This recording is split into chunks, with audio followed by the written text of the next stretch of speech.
ભાવનગરના પાલીતાણામાં સામૂહિક દુષ્કર્મ 12 વર્ષની બાળકી પર સામૂહિક દુષ્કર્મની ફરિયાદ નોંધાઈ છે। 5મા ધોરણમાં ભણતી બાળકી સાથે દુષ્કર્મ કરવામાં આવ્યું। જયપાલ સિંધી સહિત 3 યુવકો સામે ફરિયાદ પણ નોંધવામાં આવી છે।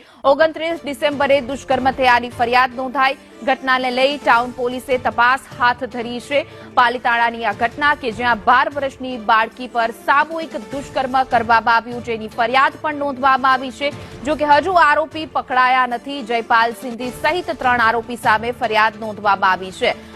એક સપ્તાહમાં આવી અનેક ઘટનાઓ સામે આવી છે ત્યારે સવાલ છે પોલીસ પેટ્રોલિંગ પર ઉઠી રહ્યા છે। દીકરીઓની સુરક્ષા ઉપર પણ સવાલ ઉઠી રહ્યા છે। જે મોટા મોટા દાવા કરવામાં આવે છે ગુજરાતમાં દીકરીઓ સેફ છે પરંતુ આ એ દિનબદની આ ઘટનાને લઈ કંઈક અલગ જ પ્રતીત થઈ રહ્યું છે। 12 વર્ષની બાળકી સાથે દુષ્કર્મની ઘટના જે પાલીતાણામાં સામે આવી છે। 29 ડિસેમ્બરના રોજ દુષ્કર્મ થયાની ફરિયાદ નોંધવામાં આવી હતી। જયપાલ સિંધી તેમજ અજાણ્યા 2 શખ્સો સામે પોલીસ ફરિયાદ નોંધવામાં આવી છે। ત્યારે સવાલ એ છે કે દીકરીઓ શું સુરક્ષિત નથી?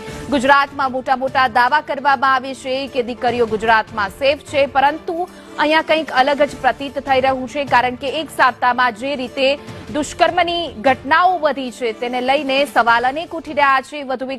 વધુ વિગતો સાથે અમારા સંવાદદાતા રાકેશ જોડાઈ ગયા છે। જે રાકેશ, પાલીતાણામાં